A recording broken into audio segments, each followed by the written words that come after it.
ESPN's Jordan Raanan reports that Daniel Jones was frustrated with the decision to switch to Drew Lock in the fourth quarter of the Giants' Week 7 matchup against the Eagles. Brian Daboll said he was trying to create a spark for the Giants' offense down 21-3 at that time. Daboll said that Daniel Jones is still the starting quarterback, but Lock will be getting some reps in practice.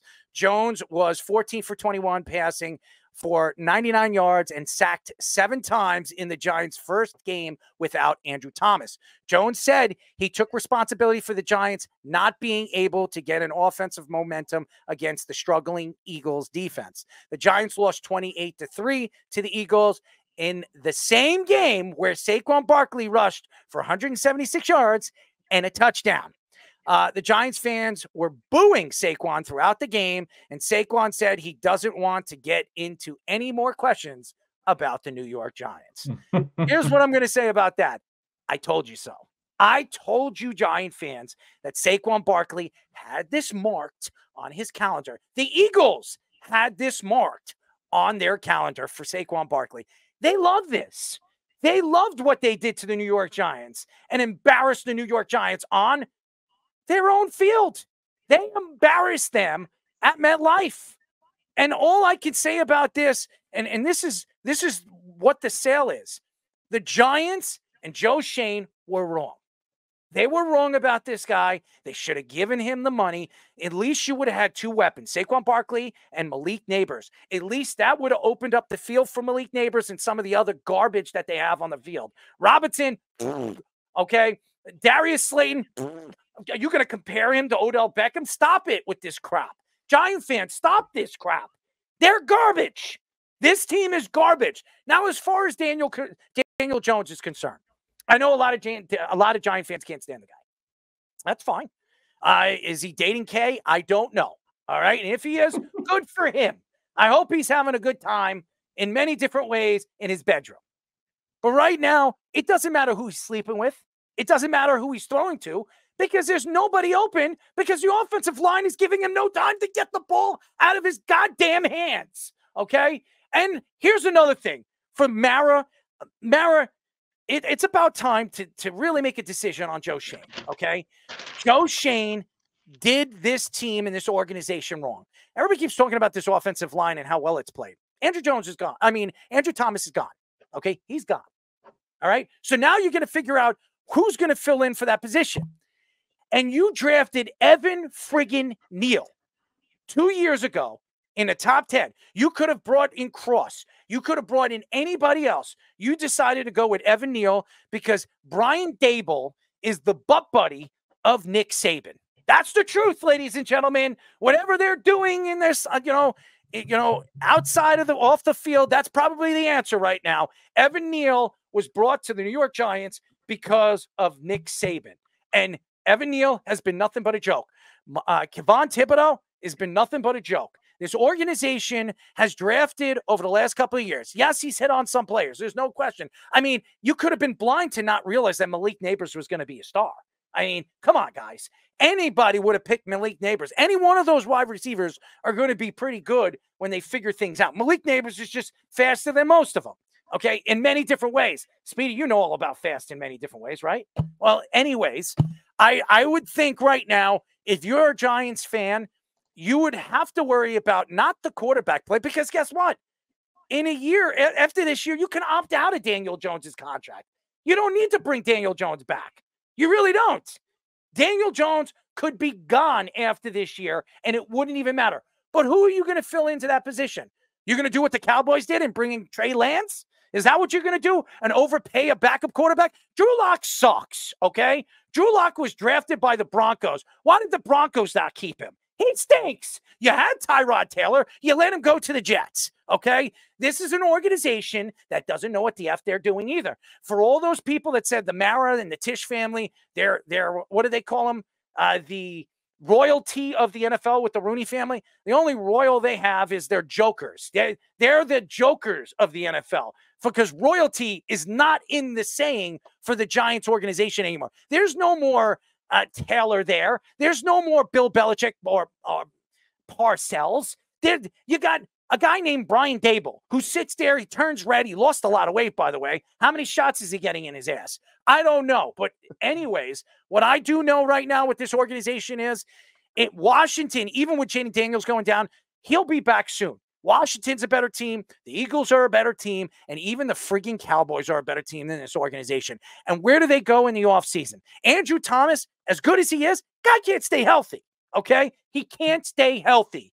You have nothing. And all your money was put into these offensive linemen that doesn't work without Andrew Thomas, which tells me one thing. Andrew Thomas is the only offensive lineman that has any meaning to win. Okay? The word win is Andrew Thomas. If you don't have him, you're not going to win. And here's another thing for you Eagle fans that are sitting there all prideful that you beat the New York Giants. The New York Giants suck. Okay? Your defense, which was supposed to be the Georgia Bulldogs defense of the century, you stink. Your front seven, you play the Giants offensive line that stinks. You stink. Your secondary stinks. You stink. You're a bunch of pansy asses with a pansy ass coach. Okay? Saquon, I love you.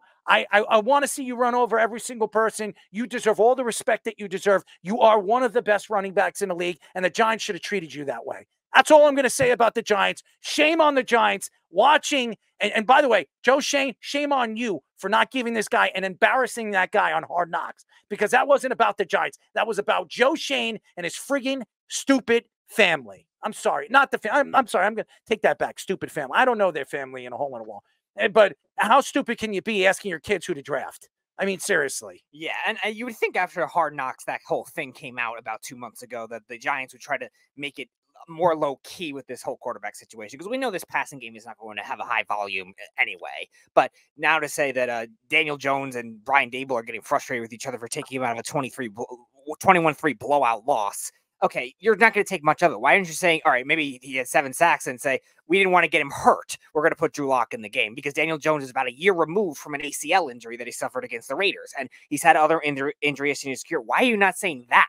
Why are you saying, oh, he's getting frustrated with my decision, we're still going to start him anyway? It makes you look stubborn, Brian Daboll, whether it's the ownership telling him to say that or not. You could have easily just said, we don't want to get him hurt. The Eagles finally learn how to rush the passer again. You can't say that, rather than like the constant pressure that's been going on all game. We knew, Fish, we were talking about it last week, we knew Azudo was going to be bad. We knew if they put Evan Neal in at left tackle, it wasn't going to work out. And it was as bad of the disaster as we thought it was going to be. It's not hard to say, just let's run the ball. Daniel Jones, let's not get him hurt. It's very simple. Yeah, I mean, you look at it, he's had 4 games where he hasn't thrown a touchdown. He's had 3 of them at home, and this was the second fewest total yards under Daboll since 2022. Like, when we talk about making adjustments, it's like, where are you going to do it? Where are you going to find it? We obviously, we've seen that it's a trend in what's happening. Like, I get, yeah. And to your point, Errol, it's like, Drew Lock's not the answer. Like, we know.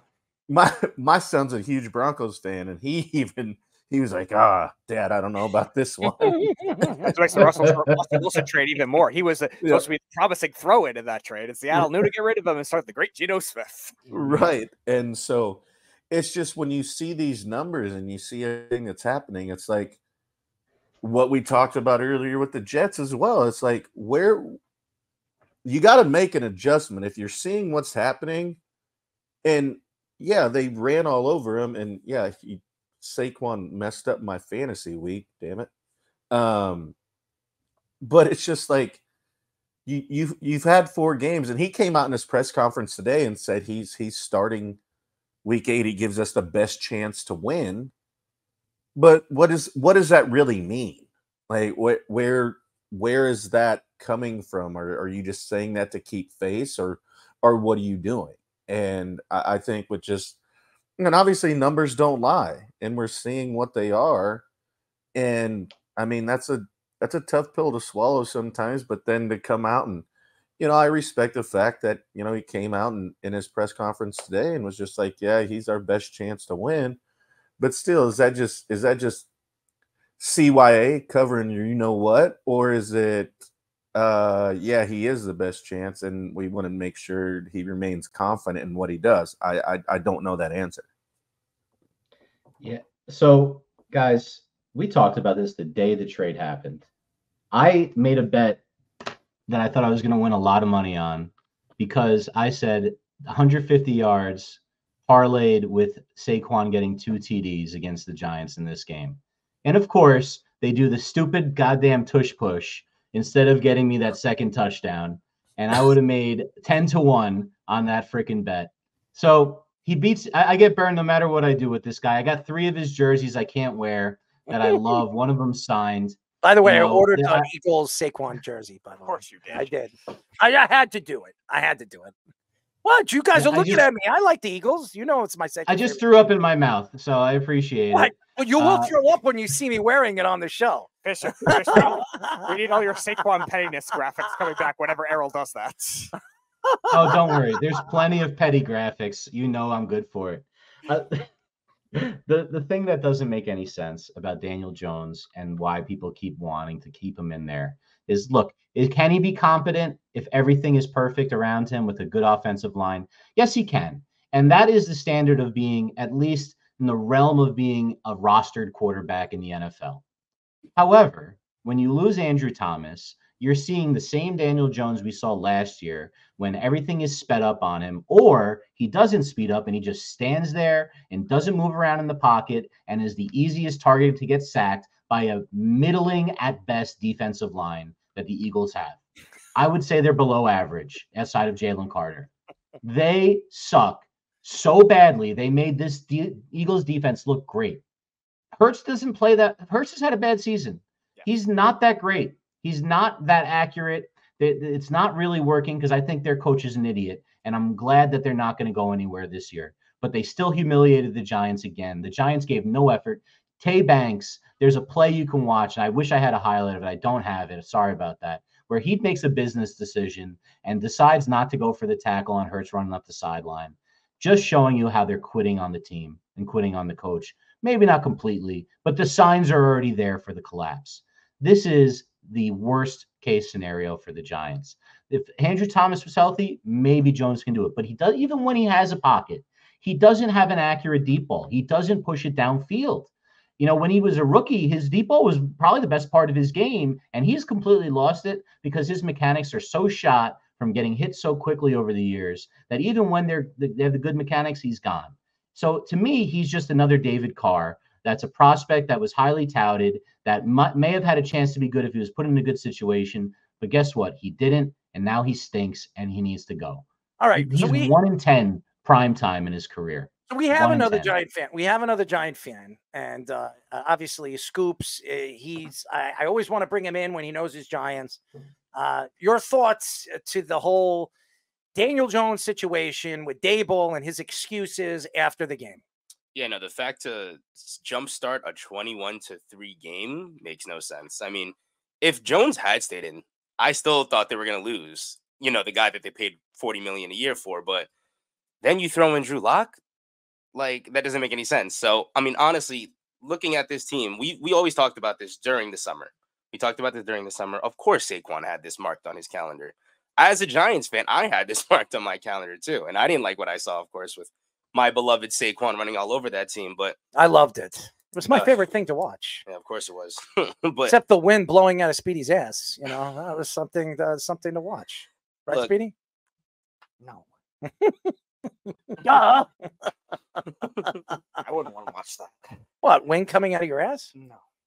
I wouldn't want to watch that. But you let your dog lick your ass. That doesn't make any sense. I didn't let it. Go ahead, I'm sorry. So also, over the weekend, we all know, of course, with the Dante DiVincenzo thing that happened with him in the preseason and whatnot. So I actually saw the podcast with Jalen Brunson and I don't remember, the Roommates it's called, the Roommates podcast with him and Josh Hart. Mm-hmm.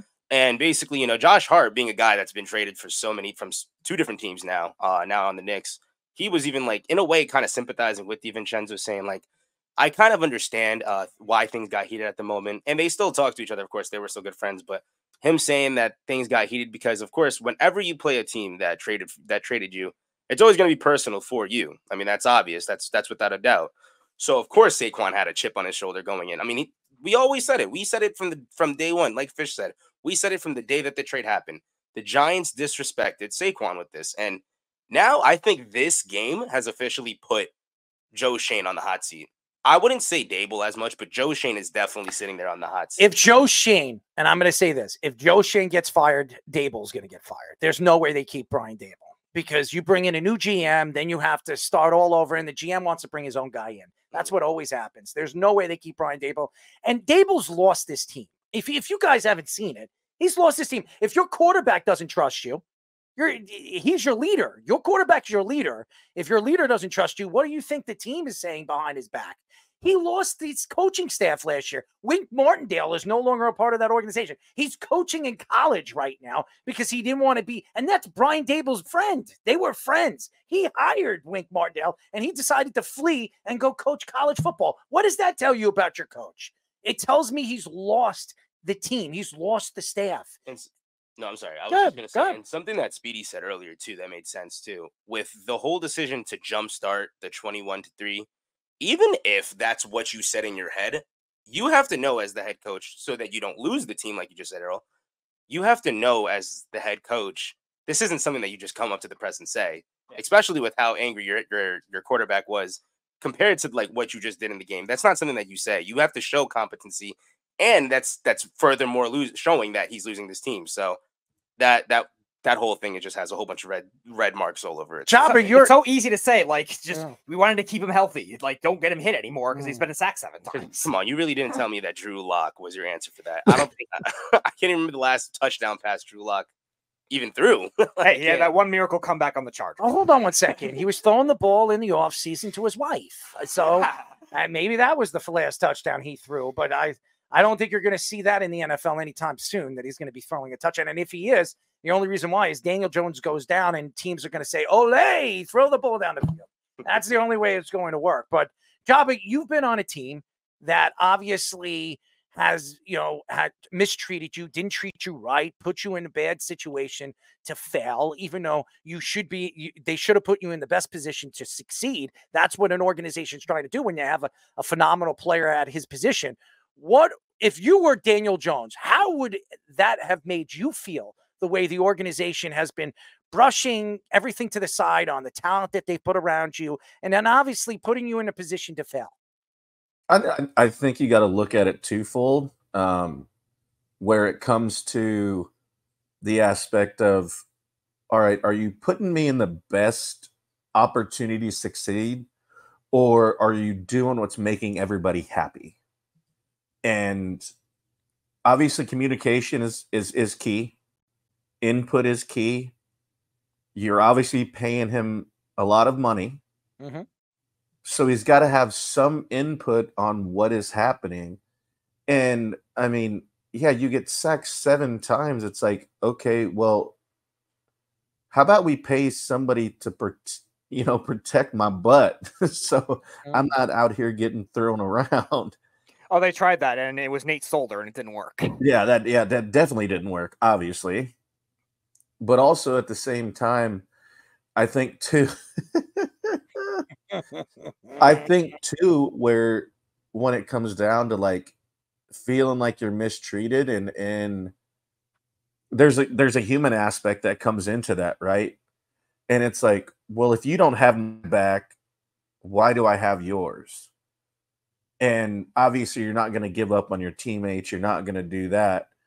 But where it also comes in too, it's like, do I have respect for you and the way you handled these things? And I don't have any respect for Cashman on what happened. And I'll be the first person to admit it. I get why, we had the rules initially because of the way, Torrey handled bullpens and stuff like that. But like in this situation, it's like, where is the mutual? Like, did we have a conversation? Did we do this? Like, do we approach it after the fact? Which I think you get ahead of it before you get behind it. And that just keeps everybody on the same page. We might not agree, and that's okay. Like that is fine. But at least if we know where we're both at in the same headspace, we may not agree, but at least we know where we're both at. And it's every game is different. Every game has a different outcome, and we know that. But also at the same time, it's like I'm okay if that outcome means we were all on the same page. And I think that's, there's some, like I said earlier when we were talking about the Jets, that there's some disconnect there, because then you come out and you say today in a press conference that you're our best chance to win. So it's just like that emotion, and you have to understand that's we're playing a sport, and emotion is played into it, and that can affect negatively and positively. Mm-hmm. So I think there needs to be more communication and understanding of the direction we're going in, and I don't see it. ESPN Adam Schefter reports that DeShaun Watson suffered a torn Achilles during the Browns' Week 7 loss against the Bengals.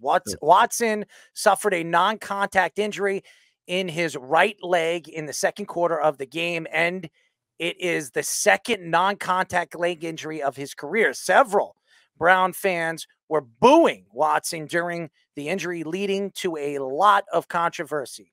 Myles Garrett took shots at the Browns fans, saying everybody booing him should be ashamed of themselves. Garrett also called Watson a model citizen that has done everything right in both college and professional football. Watson was also booed by the fans during the pregame intros. This is the second consecutive year with a season-ending injury for Watson, who suffered a collarbone injury in November last season. This is a shame. Okay, now I'm not saying DeShaun Watson's having a good year. I'm not saying he's a model citizen. I disagree with Myles Garrett. Myles obviously is a big fan of DeShaun Watson. I don't think all the women that were playing with him in many different ways, in front of the mirror, or even in the back room of his his launch pad and the Texans team facility. Texas team facility. I don't believe he's a model citizen. What I do know is that nobody deserves to be booed when they're getting injured. Okay. That is a horrible injury to watch somebody go down like that. He didn't kill anybody. He didn't murder anybody. He's not a serial killer. He didn't do any of those things. He's done a lot of disgusting things. There's no question that he has. And he's paying for it, literally paying for it because of it. But the truth is, when you look at the situation for what it is, fans, especially Browns fans, they have been hard on the quarterback play for years. Look at Baker Mayfield, okay? Baker Mayfield was pretty much pushed out by the organization, pushed out by the fans, booing him because his wife was sticking up for him because of all the things. And everybody was talking about DeShaun Watson before it even happened. Trade for DeShaun Watson, trade for DeShaun Watson. Look at what Baker Mayfield's doing right now for the Tampa Bay Buccaneers. Okay. He's down 7 right now. No, but I'm saying, look at what he has done, really just rejuvenating an organization after losing Tom Brady. Okay, just think about that. Baker Mayfield, who was tossed to the side, let go. He goes to the LA Rams. He was there for a little while with Sean McVay, and then goes over to the Tampa Bay for a 1-year deal, takes over, and absolutely transitions that organization for the better. It says one thing about the Browns. The Browns organization had it all wrong. They had it all wrong. DeShaun Watson wasn't the guy. Baker Mayfield was the perfect fit for the Browns organization, because if anybody knows about Cleveland and where Cleveland is, it's in the middle of nowhere. Baker Mayfield, if you know anything about his career and where he's come from, it says a lot about who he is and what he has gone through as a college player, as an athlete, and then as a professional athlete. Johnny Manziel. Does everybody remember Johnny Manziel? He was drafted in the first round by who? The Cleveland Browns. Cleveland. Now, I thought Johnny Manziel was going to be a sensational player, but the problem with Johnny is he had substance abuse. He had bipolar disorder, and the organization looked past that. And that's something that the Cleveland Browns as an organization has done for many, many years. There was a quarterback. Remember? It was years and years ago. It was in the 90s. Do you remember who I'm talking about, Speedy? It was a first-round draft talent by the Browns. Do you know what I'm talking about? Couch? Tim Couch. Tim Couch. Tim Couch, if you know anything about Tim Couch had a bipolar disorder. And this is, before you draft quarterbacks, before you bring quarterbacks in, you have to investigate who they are and what they're all about. We all know what DeShaun Watson's talent was. We all know what he was. We knew what he was before he got hurt, and we knew what he was before he was, playing with himself or had other people playing for him in many different ways. Okay? The fact is, the organization took a chance and overspent on a guy that had so many things off the field and did so many things off the field you don't invest guaranteed money in. Now, no matter what happens with DeShaun Watson, if he comes back healthy or if he never plays football again, that's guaranteed money. That's on your cap. That sets your team back for the next 5 seasons. So to me, as an organization, and what the organization has done for the fans is wrong. But what the fans have done to the organization and what they've said about the organization and pushing the organization to make moves that should have never happened shows that the fan base absolutely doesn't know what this team is about and what this organization has been over the years. It is shameful what happened. I think Deshaun Watson's career is over. I think it's over. He's torn his ACL 3 times, 2 in one leg and 1 in the other. Now you tear your Achilles on your bad leg that you had 2 ACL surgeries on. It's not likely he's going to come back. I feel bad because I'm watching Baker Mayfield succeed over there in Tampa. You should have just stuck with Baker. You drafted him as the number 1 draft pick a couple of years ago. You should have ride and die with that kid. He was 1 play away from going to the AFC title game. 1 play away, 1 trick play away from taking your organization to the AFC title game. And you decide in a year after you attacked his wife on social media, attacked his manhood as a man, saying that you're letting your woman speak for you. If I'm Baker Mayfield right now, I'm smiling. I'm laughing. I'm laughing at that organization because I got my contract. I'm with a better organization that trusts me. I have a better fan base, and I don't have to deal with that crap over there in Ohio, that disgusting place where nobody even nobody knows what winning is except LeBron James. By the way, LeBron, where's your front-running ass? Yeah, LeBron's front-running ass is probably attacking those fans too. But nevertheless, the Browns are a Give me a break. Yeah, he wears Yankee hats. He's a Yankee fan. He wears a Cowboy hat. He's a Cowboy fan. Oh, he's a Cowboy fan. And now he's a Brown fan. And I don't hear LeBron James talking about the Browns right now because they suck. Yeah, and again, this is the problem when you have that toxic thing at the top when it comes to the quarterbacks. Like, you're trying to force your quarterbacks into a lot of things, and like you said, Baker Mayfield got ruined because of that kind of thing. It was only when he went to the Rams that Sean McVay turned him around, made him a stability, and then went to the Bucs, and he's played well the last 2 years. He played great this year, and we're seeing the same thing now with Sam Darnold. He goes to San Francisco after the issues with the Jets.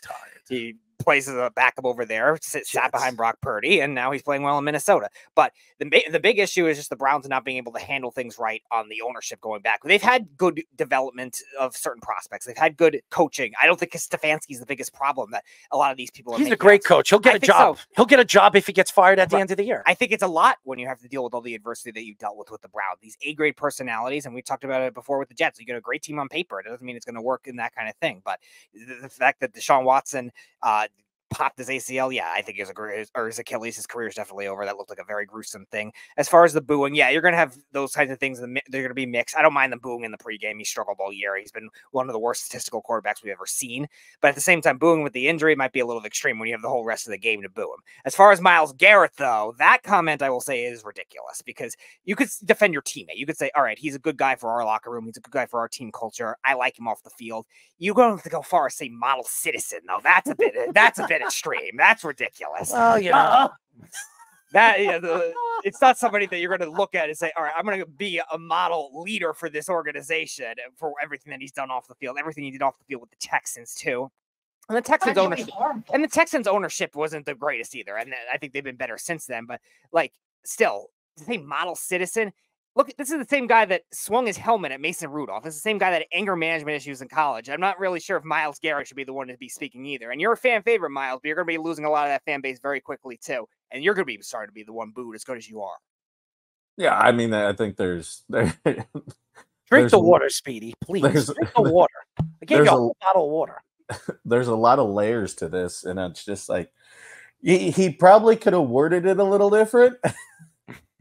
And we support him, and I don't agree on booing anybody that gets hurt. Like, you may not like them as a person, but like, I don't want to see anybody injured, even if you're my worst enemy. Like, I don't want to see you hurt in any capacity.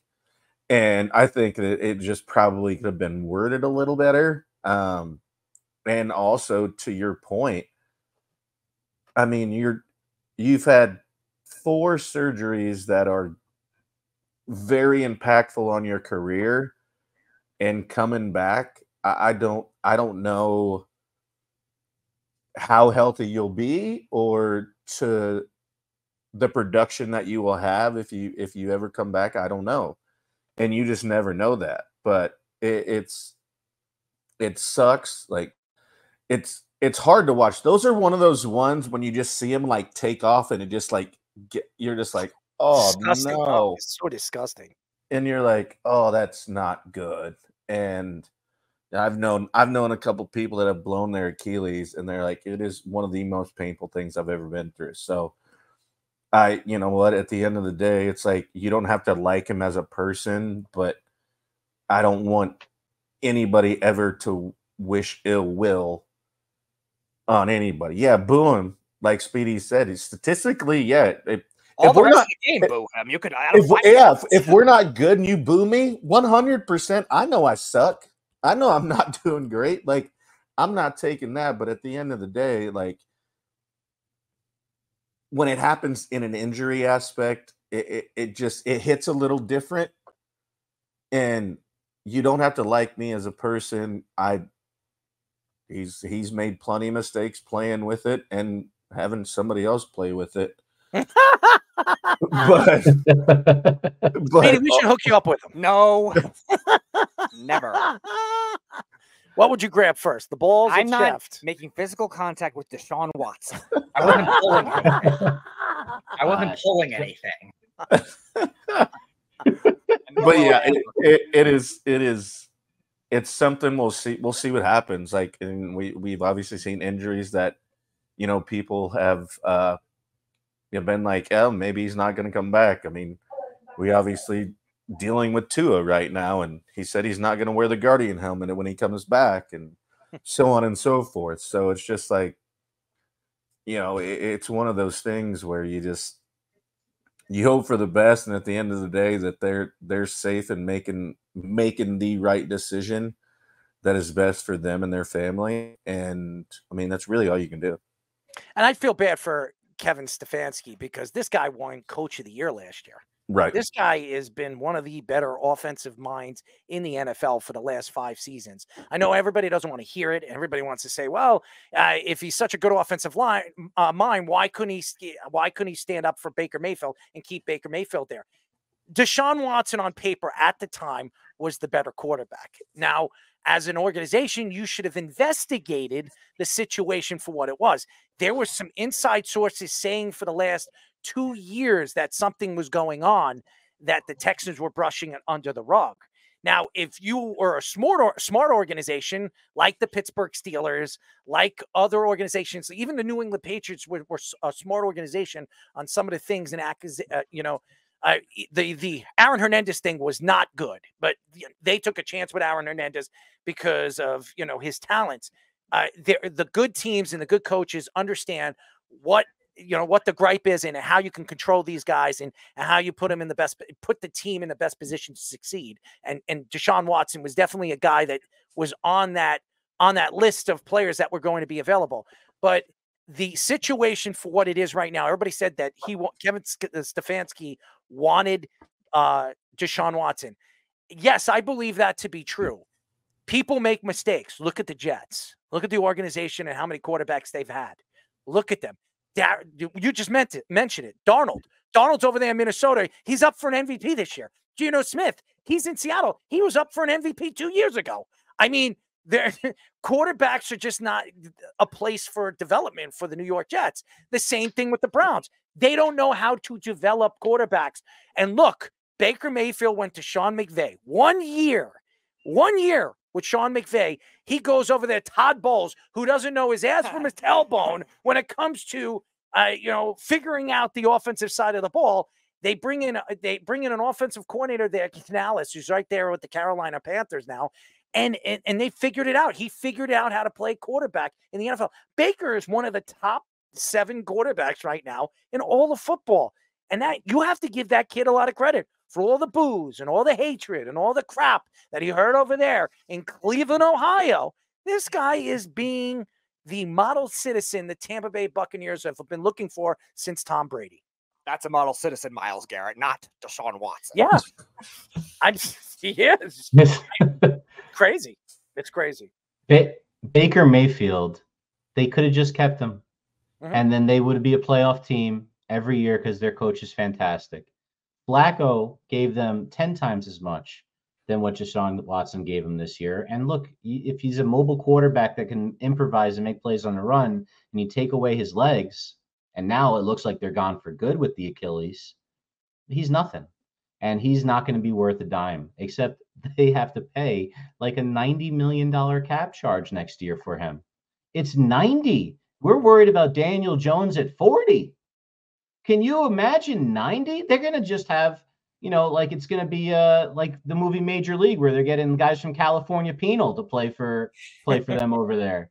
It's going to be a disaster for the next bunch of years. And Stefanski should get the heck out of there if he can. But they would be crazy to let him go because he's the only one that might be able to win games with this crap that they're going to have on the field the next few years because of this horrific decision by ownership. You could say Stefanski wanted him or not, but that's ownership's call to give him a guaranteed contract when no one's ever given the guaranteed contract to the quarterback. It's never happened, and it's never happened since either. There's more guaranteed money than there used to be, but no one's gotten fully guaranteed, even after the Watson contract, except for Watson. It's unbelievable that they decided to make that decision. He would be the biggest name. If I was a team owner right now and Stefanski becomes available, he would be the #1 target out of all the guys that are available. He's knowledgeable in the game. He's a great offensive mind. And to find a coach that is offensively minded and sounded like him and succeeded, he's been successful in the league offensively. He would be the guy. If I were the Jets, that's the guy. If he becomes available, I would absolutely put all my eggs in that basket for Stefanski. He's the perfect fit. Perfect fit. So why wouldn't you want him? He's been able to turn, the chicken shit from last season into chicken salad, made it into the playoffs with 4 different quarterbacks, 38-year-old Flacco at the time. Hey, chicken salad's pretty good if you can make it out of nothing, and that's what Jabba, how's your chicken salad over there in Cowville? No, it doesn't exist. Probably have corn in the recipe over in Nebraska. I don't want any of that. Yeah, no, you guys can have that. Just the last thing about all this when he went down, I texted the group chat like, that's a torn Achilles immediately. You know what it looked like? The same thing that happened to Drake Greenlaw in the Super Bowl, where he was just trying to step back, push off, and just run onto the field. That's all he did, and sometimes it goes snap. And that's just such a devastating injury to watch. You can't boo a guy when he's down with, that injury. Jabba, you probably can explain it a little bit better than me, but as far as I know, like your whole calf muscle rolls up into your, like the top of your, like underneath your knee. And it just sounds like the most painful thing ever. I remember watching the movie, it was a Hostel where the guy slashes the Achilles. All right. The murder I remember that thing. Yep. That I remember just like, oh my God, like one of the worst things you could see. I mean, the Achilles is just a devastating one, but if that's what's happening and you're getting booed at the same time, I mean, he did some horrible things, but that's a pretty shitty way to go out, man. He's paying for that. He's paying for that right now. So fans got to stop. They got to let it go. I mean, you got what you wanted. He's gone. He's probably never playing again for your organization. You're screwed as an organization. But nevertheless, you don't have to deal with him. DeShaun Watson's not going to be back next year. He's gone for the whole year next year. There's no way he comes back next year with that kind of injury. He's got knee problem after knee problem. He's had ankle problems. He's had toe problems. I mean, I don't think you see DeShaun Watson again. I think they buy out the contract. They deal with that bad next year. They deal with the cap, $90 million, and then after that, it gets thrown to the side if he retires. But like I said, though, it'll be interesting, and I don't know how it works in the NFL. But with him on injured reserve, can you do anything with the contract? I don't know the stipulations of it. You can't, right? So then it's like, is he going to rehab his ass off and like try and get back and try and, get back on the field? And then are they like, hey, we're just going to renegotiate these, because they can't do it when he's on IR. So it's like, you're kind of stuck behind the 8 ball, right? If there's no way they're going to be able to move that. They're stuck with it. Right. But so it'll be interesting to see what his motivation is to try and get back on the field, or you just milk it because of all the injuries you've had before. Now there's a chance to change the culture without him. You have to try to find a way regardless. Right.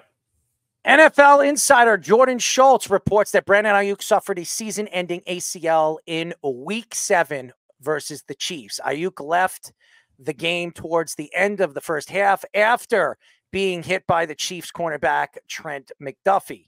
The 49ers were also playing with Deebo Samuel in this game as he was out with an illness. The 49ers still have 4 Pro Bowl players on the injury reserve as well, including Christian McCaffrey, who hasn't played all season. Aiyuk had 25 catches for 374 yards in 7 games after getting hurt. Aiyuk is on his first year of a 4-year, $120 million contract. This is devastating. And the 49ers have been fighting injury after injury after injury after injury. And they're still in a playoff run. And they still probably are going to make the playoffs, really, because I'm not a Kyle Shanahan fan. He finds a way to get these guys to play for him in his scheme. His scheme fits. And Brock Purdy, you could say whatever you want. You might not like Brock Purdy. He's not an elite quarterback, but he's good enough to run this offense. You don't need an elite quarterback to run this offense.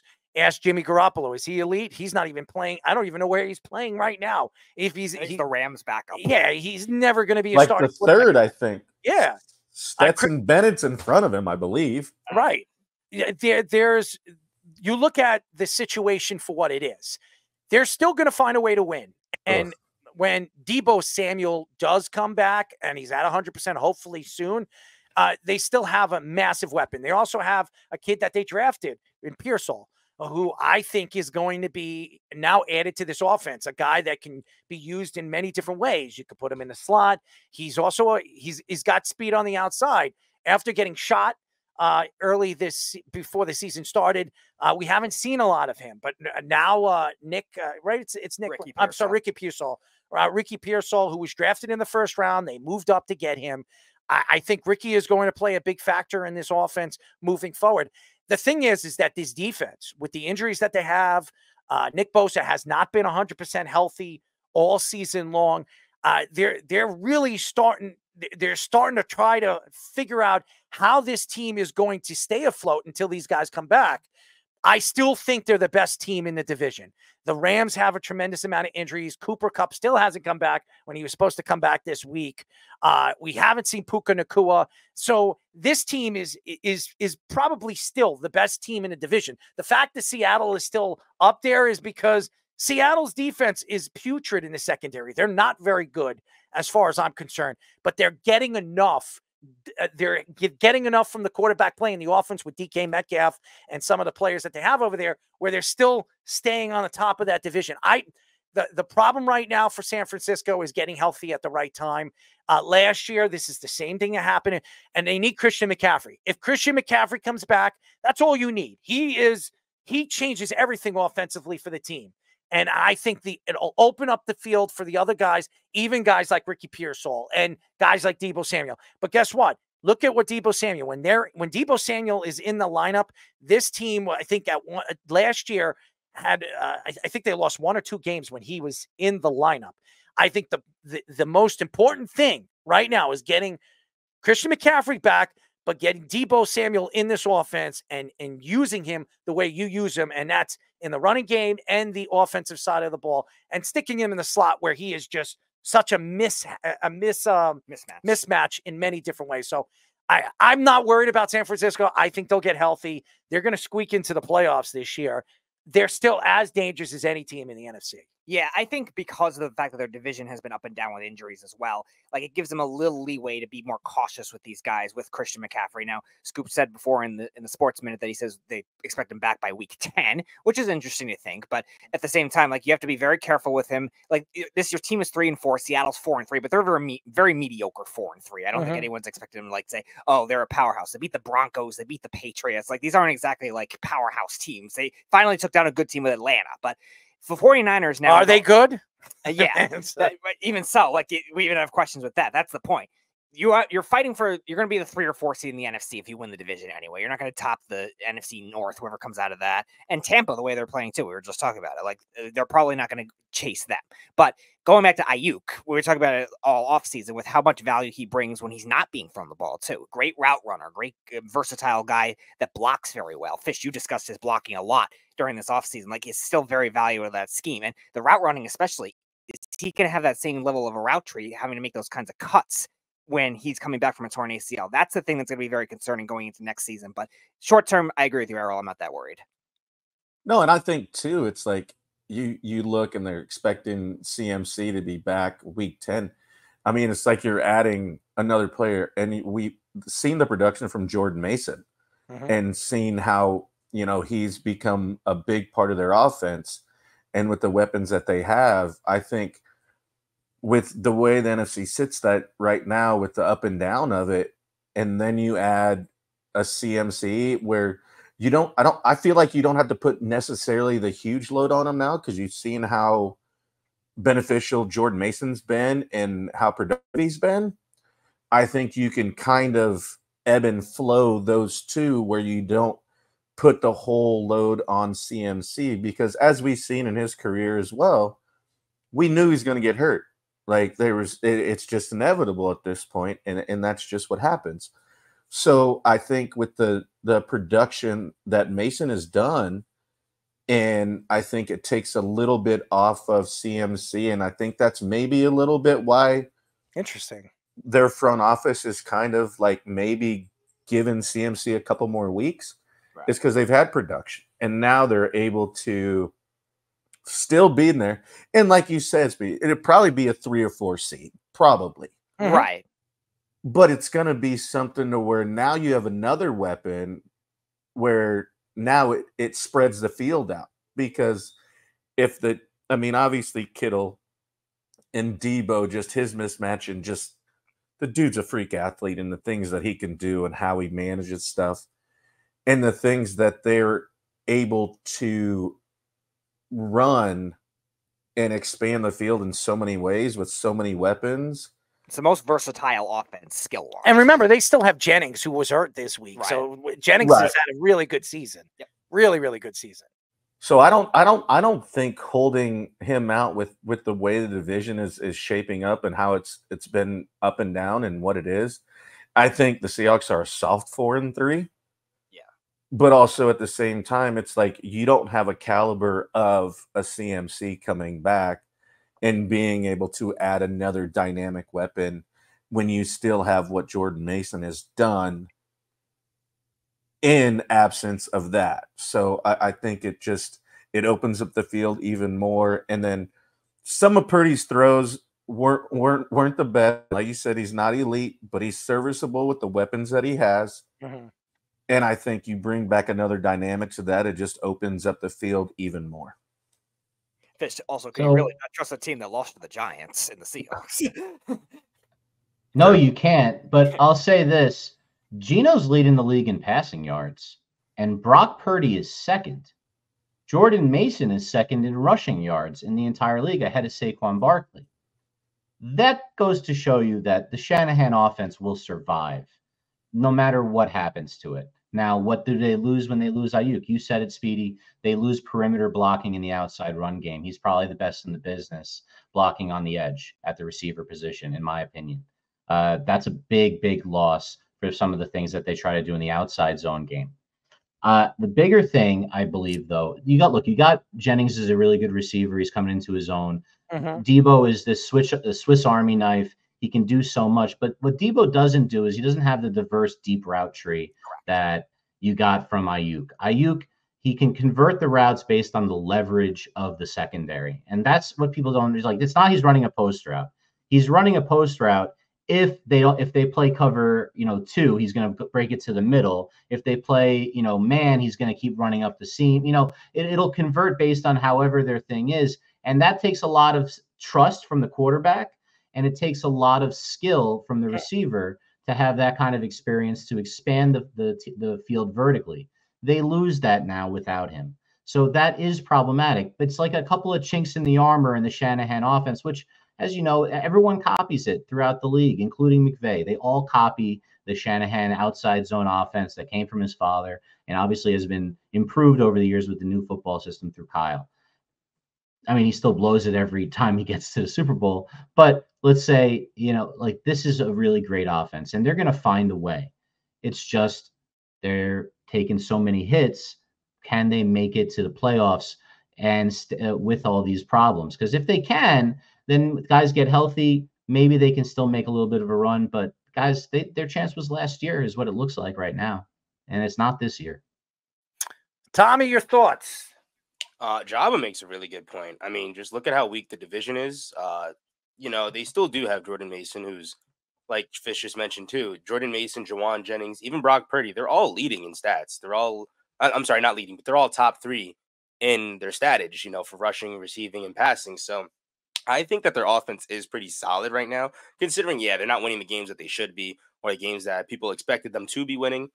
But the 49ers also, for the past few years that they've been a contender, they've really been a second half team. I mean, they kind of do start off with this 3-4, 4-5 records to start off the season, and they kind of figure it out heading into the final weeks of the NFL.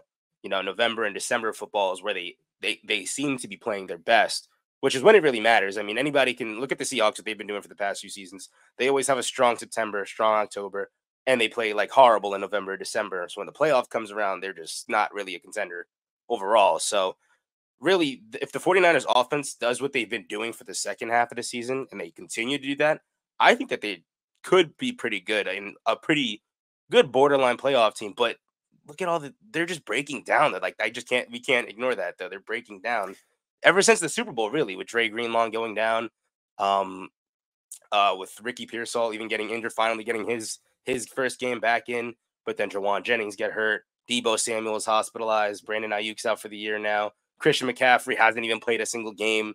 So, also, I want to raise the question too, but the 49ers might be looking at, possibly trading for a receiver.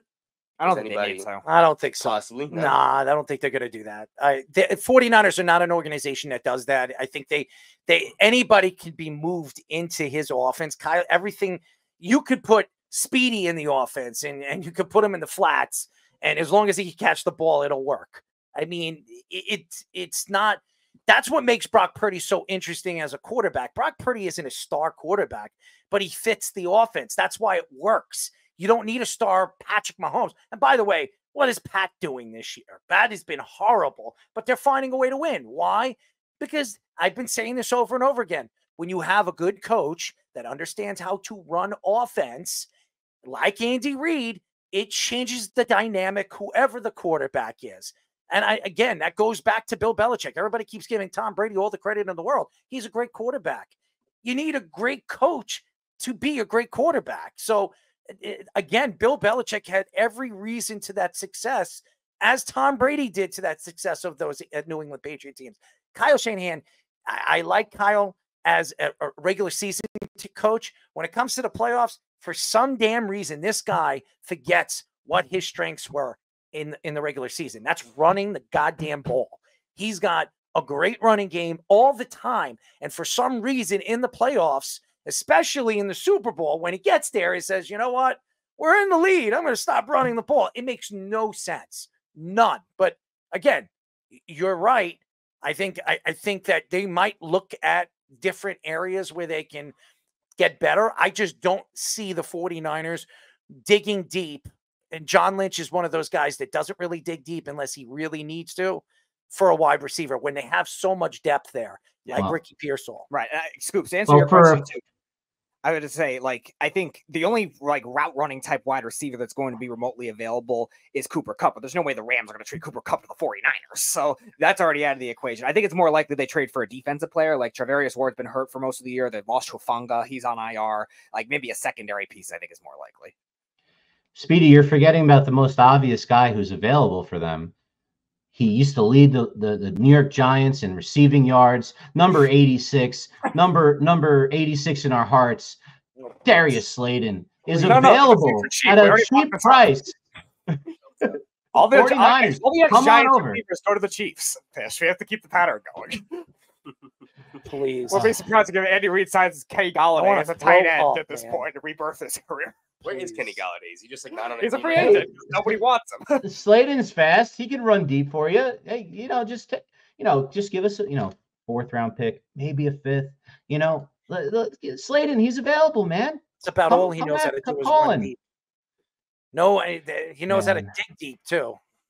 So, Speed, you know all about digging deep, right? Yeah, he has to dig deep to get the football that he drops. Yeah, and many different things, You like dropping things. You like dropping the soap, right? Dropping the soap. Have you ever dropped the soap? Yes, but why do I like doing that? Depends on where you're at. What is possibly my incentive to drop soap? Is this some like Nebraska town fair tradition here? Well, it's a tradition, Speedy, just not in Nebraska. Not the way you think it is. It's everywhere. All right, I guess it's a common Hofstra thing, apparently. Why, you want to hang out at Hofstra? No, I don't. Would you go in the locker room? If has this much experience dropping soap, I don't want to know. You could invite Darius Slayton, though. DeShaun Watson, Robert Kraft. Hey, I tell you right now, I would love to see Robert Kraft drop the soap. I think he'd enjoy it. For once, I'm not going to make that graphic. No, I don't. I definitely don't want to see it, by the way.